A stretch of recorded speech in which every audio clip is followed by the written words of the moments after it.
Pozdrav svima, moj ime je Viktor i u današnjem klipu ćemo pričati o tome kako brzo izaći iz lošeg raspoloženja.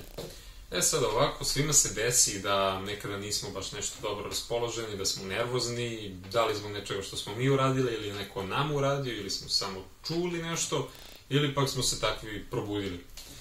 Bitna stvar je da mi to možemo da promenimo i to veoma lako. Samo nemojte da sedite i očekujete da će nešto da se desi, jer neće da se desi i morate nešto da uradite po tom pitanju. I evo sada lista stvari koje ja radim i odmah osetim promenu. Prva stvar koju ja volim da uradim kada vidim da nisam baš svoj je da dopustim sebi više svetla. Kada to kažem, mislim da jednostavno podignete roletne, osvetlite ceo stan, na primjer upalite svetlo, ili bolja opcija od toga je da izađete napolje. Znači sunčevi zraci i taj čist vazduh jednostavno nije isto kao kada su u stanu kada izađete napolje, a bolja opcija od toga je, na primjer, ako ste baš u centru grada pa sam beton iz grada oko vas, da odete negde tipa na 5 minuta, ako imate neki park, odite do tog parka, bit će vam sigurno bolje. Ukoliko imate još više vremena, najbolje bi bilo odete do prirode, do šume, do neke reke, čega god, vidjet ćete veoma bitnu razliku kako zbog zelene boje, kako zbog vazduha, kako zbog zvukova koje proizvodi priroda. Takođe, veoma bitna stvar kada niste baš dobro raspoloženi, i to možete vi primetiti kod drugih ljudi, je da imate pogoren stav tela. Znači da ste iskrivljeni, da su ramena na dole, da je isto glava spuštena, gledate u pod, ispravite se. Uopšte nije teško, ništa ne košta, znači dok sedite na stolici ili dok hodate, jednostavno nemate čega da se stidite, čega da se plašite, čega da se ustručavate i da se sklanjate. Jednostavno ispravite se, daćete svom telu, zato što je i telo su povezani i jednostavno jedan drugog osluškuju. Znači, ako vi imate takav stav tela, mozak detektuje da nešto nije u redu i onda on tako reaguje, skladno sa tim.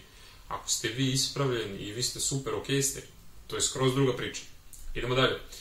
Disanje. Disanje je veoma bitno, zato što to je jednostavno osnovna stvar da bi mi živjeli. Znači, bez svega drugog možemo, bez disanja, sami znate, veoma kratko. Obratite pažnju da u tim momentima dišete pravilno. Uglavnom kad smo nervozni ili iznervirani nešto, mi dišemo veoma brzo, plitko. Ali uglavnom i kada nismo iznervirani, mi dišemo plitko. Znači ne obraćamo totalno pažnju na disanje, što je katastrofalna greška. Znači trudite se u tim momentima, a i ne samo tad, nego kad ste super raspoloženi, da dišete pravilno. Znači izdvojite neko vreme za disanje. Znači trosno, stomak, prvo ispunjavate, onda ide deo grudni koš i onda ramena pozadi. Duplo duži izdah. Odradite nekoliko puta to i vidjet ćete veoma bitnu razliku. Kako u svom funkcionisanju, tako i u svom jednostavno razmišljanju. Po meni, isto zanimljiva stvar su, na primjer, mirisi. Kada niste baš dobro raspoloženi, možete uzeti, na primjer, dosta ljudi kažu da im lavanda pomaže ili pomoranđa, tako nešto. A ja kažem, možete da uzmete neki vaš parfem, na primjer, i ako ćete celog dana biti u kući, raditi nešto za kompjuterom ili učiti, a imate neki parfem koji stavite i onda izađete u gradu i osjećate se baš onako prijatno, uzmite i stavite taj parfem, iako ćete biti u stanu. Znači, uticat će na vaše raspoloženje. Jednostavan trik. Meni je uvek, ne znam, primat kada biram, na primjer, filmove, da uvek gledam smešne filmove.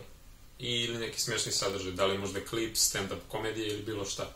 Možete, eto, to uzeti kada niste baš pustite nešto smešno, zato što jednostavno smeh je ta neka radost, osjećaj koji vas popravlja. Znači, nije isto kada bi vi bili tužni i pogledate, na primjer, neki horor ili, na primjer, da pogledate nešto stvarno smešno. Sad, na primjer, na YouTube-u imate silne snimke, možda neko voli smešne snimke mačaka ili nečeg drugog, šta god, uzmite, pogledajte to, prijeće vam.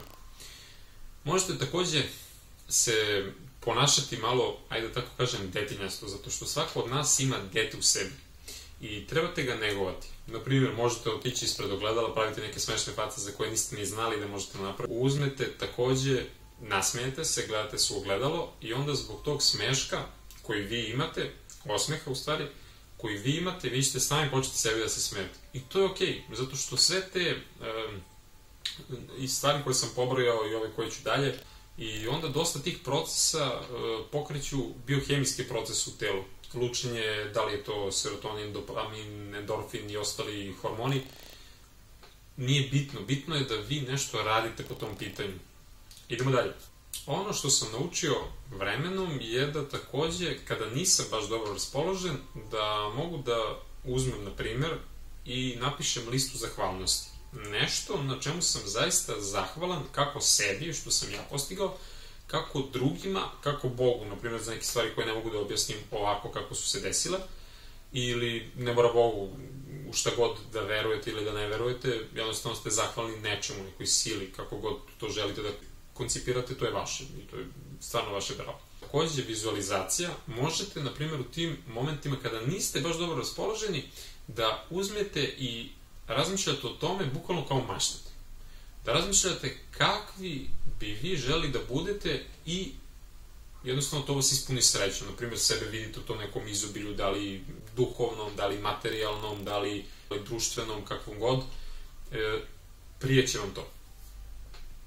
Ja, na primjer, volim životinje, tako da su mi one uvek nekako neizostavan deo života i uvek se trudim da imam neku životinju pored sebe, zato što jednostavno one nas razumeju, mi razumemo njih, a oni nama stvarno ništa ne traže za uzvrat, samo jednostavno pažnju.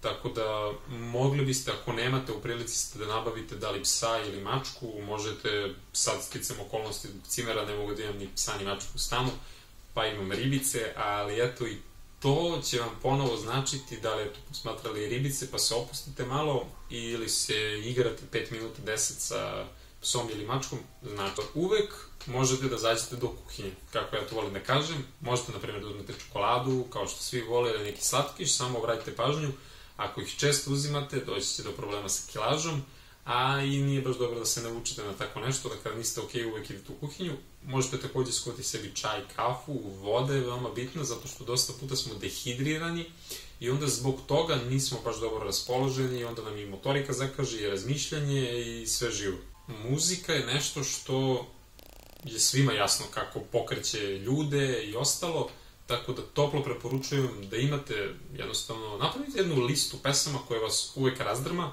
i možete da pevate. Ja, na primjer, volim da pevam, iako ljudi kažu da ne pevam baš sjajno, ali možete, na primjer, dok se tuširate, kada niko drugi neće da čuje, ili šta god, ali radite te neke stvari koje jednostavno vas ispunjavaju, ako hoćete zaigrajte, uopšte nije problem.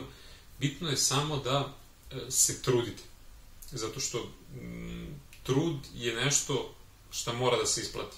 Znači, možda ne sada trenutno, ali pre ili kasnije hoće, verujte mi. Uvek imajte neku osobu sa kojom možete da popričate. Da li je to drug, drugarica, otac, majka, bilo ko, popričajte, zato što dosta puta kada smo neraspoloženi, razlog zbog kojega smo neraspoloženi je ili da nismo voljeni, ili da nismo sigurni u nešto, ili da mislimo da mi nismo vredni nečega, a to uglavnom nisu toliko strašni razlozi. Zato popričajte sa nekim, vidjet ćete iz drugog ugla da nije to baš tako kao što izgleda, nije toliko strašno. A na primjer možete tad kad ste neraspoloženi da pozovete nekog sa kojim se niste čuli dugo, da li je familija ili prijatelj ili bilo ko, on će se obradovati, vi ćete se obradovati, a ujedno ćete skroz promeniti razmišljanje i nećete razmišljati o tome šta vas je dovelo tu.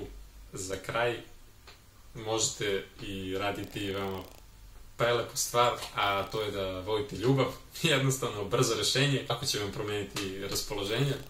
Tako da, to su neki moji saveti, naravno postoje mnoge druge stvari koje vama mogu da pomogu i koje vama pomažu, tako da možete slobodno u komentarima da napišete šta vama pomaže, ali je bitno da zapamtite da sve ovo što sam rekao sada su stvari koje vas izvlače iz lošeg raspoloženja, ali vi morate, i nije problem, vi to možete non stop da radite, ali jer onda pomećete da je to kao klackalica, nisam dobro sam, ali bitna stvar je da sednete, odvojite vreme i razmislite šta vas to gura u to loše raspoloženje ili to negativno stanje ili šta god, da li je to neka osoba, situacija ili neko razmišljanje samo.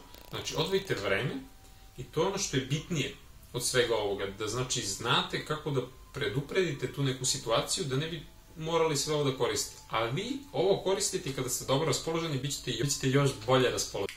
Zapamtite za kraj da je pozitivna osoba i onaj koji je non stop nasmejan, non stop srećan, isto kao i vi, ponekad bio tužan, nesrećan, nezadovoljan i neraspoložen, ali ima jedno veliko ali, a to je da je odlučio da radi na tome, da ne ostane u takvom stanju. I to je jedina razlika između pozitivnog i negativnog čoveka i da ne pravim sad dalje komparacije. Hvala vam što ste pogledali ovaj video, nadam se da vam je od koristi, da vam se svideo, slobodno lajkujte, šerujte, komentarišite, pretplatite se i veliki pozdrav i sve najbolje!